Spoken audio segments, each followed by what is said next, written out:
Bom dia, bom dia, bom dia! Bom dia, Patrícia! Bom dia, Cibele! Tudo bem com vocês? Sejam bem-vindas. Meninas, hoje nós vamos falar sobre prosperidade à luz da Bíblia. E nós vamos falar sobre propósito, a história que Deus escreveu para você antes mesmo de você nascer. Vamos lá? Vamos fechar os nossos olhos. Senhor Jesus, Pai amado, Pai querido, queremos agradecer pela oportunidade de estarmos aqui hoje, pela oportunidade de aprendizado. Queremos agradecer pela nossa vida, pela nossa saúde, pelo nosso trabalho, pela nossa família. Queremos pedir para que o Senhor possa nos direcionar no dia de hoje com aquilo que o Senhor tem para cada uma de nós. Que cada uma possa ser tocada de forma diferente pelo Senhor, naquilo que ela necessita. Quero agradecer a presença da espiritualidade, dos mentores de luz, da equipe espiritual, pedir auxílio neste dia e que possa ser colocado na água, que cada uma for beber todos os remédios necessários. Todos aqueles que nós precisamos, que nós necessitamos nesse exato momento da nossa vida. Amém. Vamos lá? Hoje a gente vai começar lá no livro de Salmos, capítulo 139, versículo 16. Diz o seguinte: os teus olhos me viram, a substância ainda informe, e no teu livro foram escritos todos os meus dias, cada um deles escrito e determinado, quando nenhum deles havia ainda. O que Deus diz aqui? Que Ele escreveu a sua história antes mesmo de você nascer. Já foi escrita. Sim, antes de você nascer, Ele já tinha um plano para você. Você não está aqui a passeio, você não está aqui por acaso. Cada coisa que acontece são os planos de Deus. Ele tem planos para você. E aqui, gente, eu gosto muito de falar dessa questão de planos sobre a questão dos talentos. Por quê? Para cada um de nós foi escrita uma história. Para cada uma de nós foi escrita uma história. Para cada uma de nós, Deus tem uma missão. Ninguém veio aqui à toa. Todo mundo tem uma missão específica para você, para a sua vida. Sua vida não foi por acaso. Tá? E o que acontece? Quando Deus te dá uma missão, Ele te dá também os talentos. Lembra da parábola dos talentos? O que você está fazendo com os talentos que Ele te deu? Você está enterrando os talentos ou você está multiplicando? Porque você vai ser cobrada lá no juízo final por Ele. O que você fez com os talentos que eu te dei? Você enterrou e escondeu os talentos que eu te dei? Ou você está multiplicando? Ou você multiplicou ele pelo mundo? Você multiplicou ele na vida das outras pessoas com aqueles talentos que eu te dei? O que você está fazendo? E agora se pergunte, você está seguindo os planos de Deus? Os planos que Deus tem para a sua vida? Ou você está seguindo os padrões da sociedade? Aquilo que a sociedade quer que você faça. Você está mascarando e enterrando os seus talentos? Ou você está multiplicando eles na vida das pessoas? Muitas vezes, gente, nós mascaramos os nossos talentos, nós escondemos os nossos talentos para a gente caber em um determinado ambiente, para a gente caber em um determinado grupo. Então a gente esconde aqueles talentos que Deus deu e a gente começa a tentar desenvolver outros talentos que não são os nossos. E a gente vai viver uma missão que não é nossa, com talentos que não são nossos. Tem como prosperar nesse lugar? Não tem como. Você tem os seus talentos, você vai prosperar naquele lugar, nos seus talentos, naquilo que você é excelente para fazer, naquilo que você veio para fazer. E muitas vezes a gente mascara por isso os nossos talentos. A gente deixa eles lá quietinhos, guardadinhos. Agora eu não estou usando não, porque agora eu preciso caber nesse grupo, porque agora eu preciso pertencer nesse ambiente. Por medo de ser rejeitada, por medo de ser julgada. Quantas vezes a gente faz isso? Eu vou dar um exemplo aqui que acontece geralmente em profissões. Quantas vezes a gente usa a profissão para esconder os nossos talentos. Muitas vezes a gente escolhe uma profissão, por quê? Porque os pais decidiram, porque a família falou que você tinha que fazer aquilo. Mas aquilo não é para você. Você não prospera ali naquele lugar, você não tem interesse naquele lugar, você não gosta daquele lugar, você vive triste, você vive estressada, angustiada naquele lugar. Eu lembro quando eu comecei a fazer direito, numa turma de 50 pessoas. Gente, a maioria, devia ser uns 70%, 80%, de pessoas que estavam ali porque o pai ou a mãe indicaram, porque a família indicou para que fizesse, mas nem queria estar ali. Muitos com certeza saíram no meio do caminho.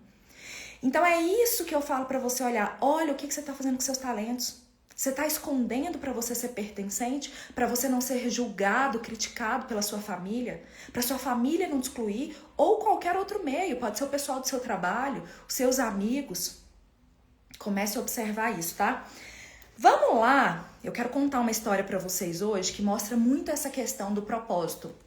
É lá no livro de Atos, e aqui nós vamos falar no capítulo 9, tá? Vai ser do versículo 1 até o 28. Olha só, escutem essa história para você entender. Saulo, respirando ainda ameaças e morte contra os discípulos do Senhor, dirigiu-se ao sumo sacerdote e lhe pediu cartas para as sinagogas de Damasco, a fim de que, caso achasse alguns que eram do caminho, aqui caminho é quem estava falando de Deus, no caminho de Deus, quem estava falando de Jesus aqui, né? O Filho de Deus.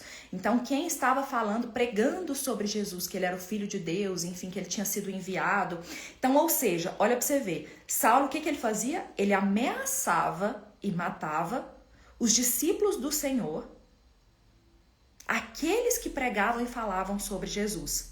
E aí ele pediu cartas para que ele pudesse ir nas sinagogas de Damasco, que era uma outra cidade. Então ele estava saindo ali de Jerusalém para ir para Damasco. E lá ele ia procurar essas pessoas que estavam falando de Jesus.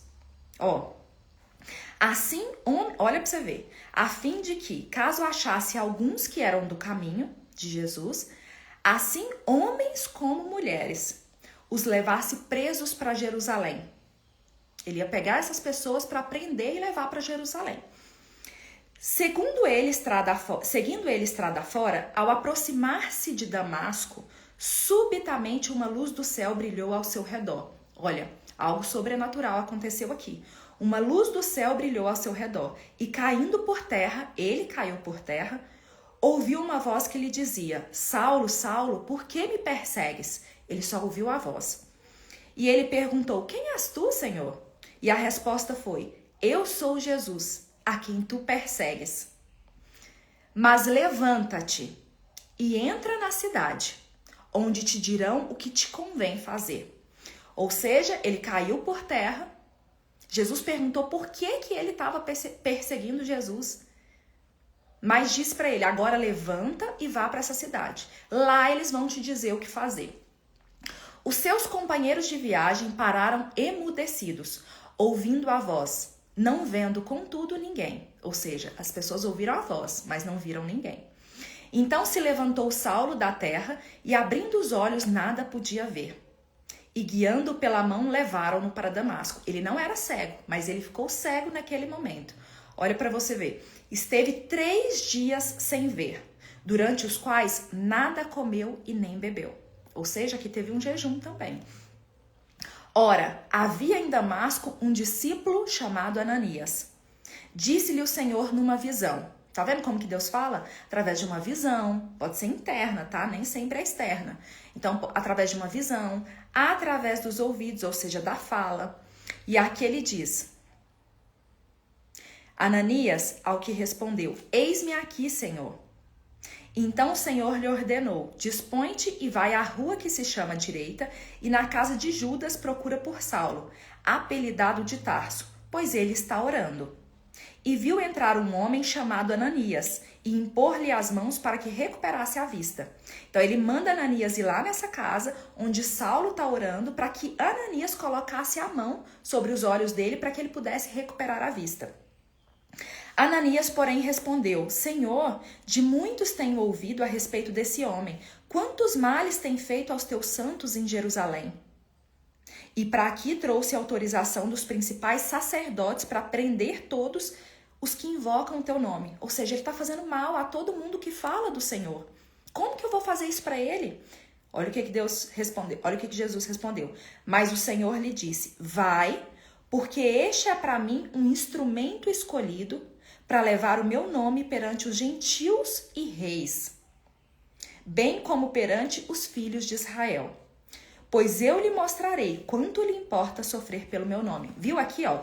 Aqui diz que Jesus tem um propósito para ele. Olha para você ver.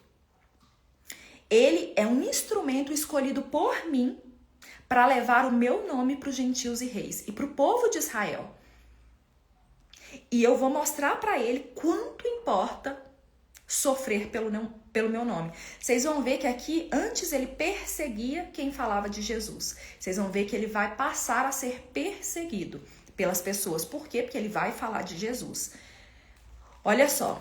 Então Ananias foi e, entrando na casa, impôs sobre ele as mãos, dizendo: Saulo, irmão, o Senhor me enviou, a saber, o próprio Jesus que te apareceu no caminho, por onde vinhas, para que recuperes a vista e fiques cheios do Espírito Santo.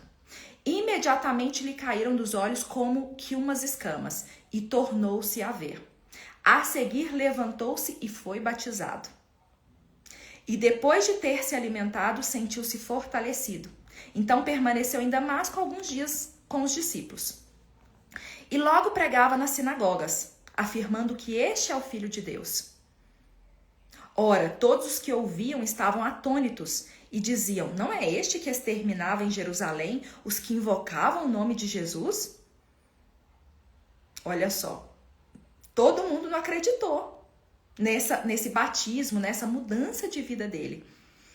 E aí ele começou a se fortalecer. Aqui conta essa história, que ele começou a se fortalecer. E decorridos alguns dias, os judeus deliberaram entre si para tirar-lhe a vida. Por quê? Porque alguns judeus, alguns líderes, não acreditavam que Jesus era o Filho de Deus.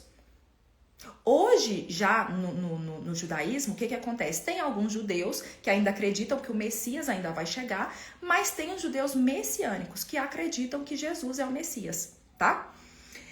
E naquela época, esse aqui era algumas pessoas, porque já tinha, inclusive, tem algumas pessoas que eram judeus e que seguiam Cristo, né? Que acreditavam em Cristo.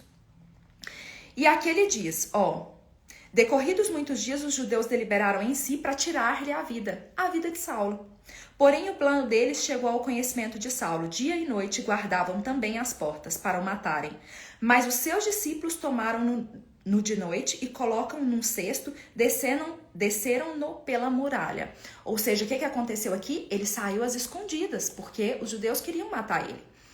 Tendo chegado em Jerusalém, procurou juntar-se com os discípulos todos, porém o temiam, não acreditando que ele fosse o discípulo.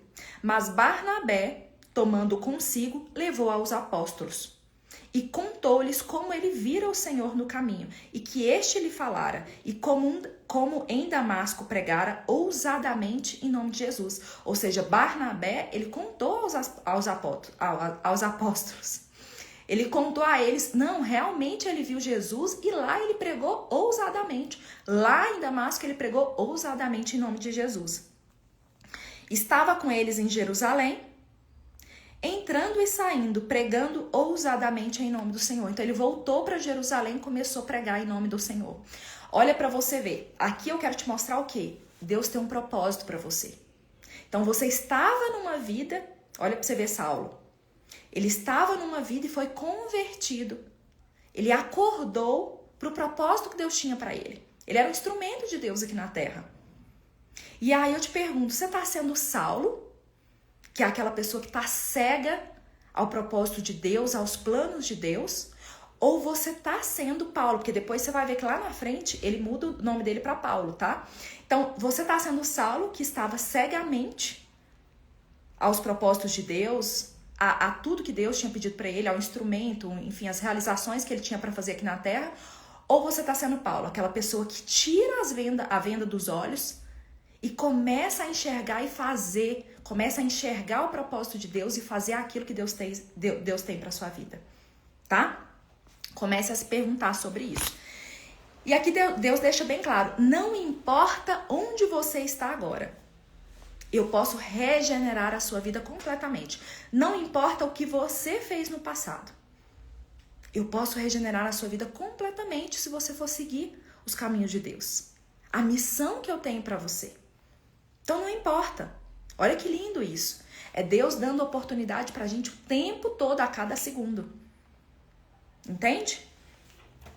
Nossa Senhora. A gente falou bastante, né? E aí? Vão me contando aqui. Deixa eu ver aqui. Opa, peraí. Oi, Paula. Oi, Tina. Heloísa, Benedita. Alana. Obrigada pela presença de vocês. Sabrina. Vamos lá? Vamos ver qual é a carta que o oráculo tem para nós hoje? Oráculo, qual é a carta que todas essas mulheres precisam receber no dia de hoje? Vocês entenderam sobre o propósito de Deus para a vida de vocês? Deus tem um propósito para cada um. A carta de hoje é uma reflexão. Em uma palavra, como eu descreveria a minha relação comigo mesma? De que maneiras posso melhorá-la? Meninas, vamos fechar os olhos para a gente fazer a oração final? Senhor Jesus, Pai amado, Pai querido, toda a espiritualidade amiga, os mentores de luz, equipe espiritual, queremos agradecer pela essa mensagem, por esse aprendizado, por esse direcionamento no dia de hoje. E queremos pedir para que nos ajude a seguir o nosso caminho, o propósito que Deus tem para nós, a nossa missão, usar os nossos talentos e multiplicar eles aqui na Terra, para que eu possa entregar a missão que eu recebi. E qualquer de nós que ainda não conseguiu enxergar isso, não conseguiu enxergar os seus talentos, a sua missão, o seu propósito aqui, clareia a nossa visão. Nos mostre de forma límpida, transparente, aquilo que o Senhor tem para nós. Aquilo que o Senhor tem para cada uma de nós. E que tenhamos coragem de seguir esse caminho. Que confiemos, tenhamos fé nesse caminho. Porque assim como Saulo, ele virou um testemunho vivo da presença de Jesus. Um testemunho vivo da mudança de vida. E assim nós seremos um testemunho vivo da transformação das nossas vidas. Transforme completamente a vida de cada uma que estiver aqui, para que ela possa prosperar em todas as áreas da sua vida. Obrigada por tudo, Senhor. Amém. Meninas, quero agradecer a presença de vocês aqui, tá? Se você gostou, já curte e compartilha com aquela pessoa que precisa ouvir essa palavra de hoje, tá bom? Um beijo e até amanhã!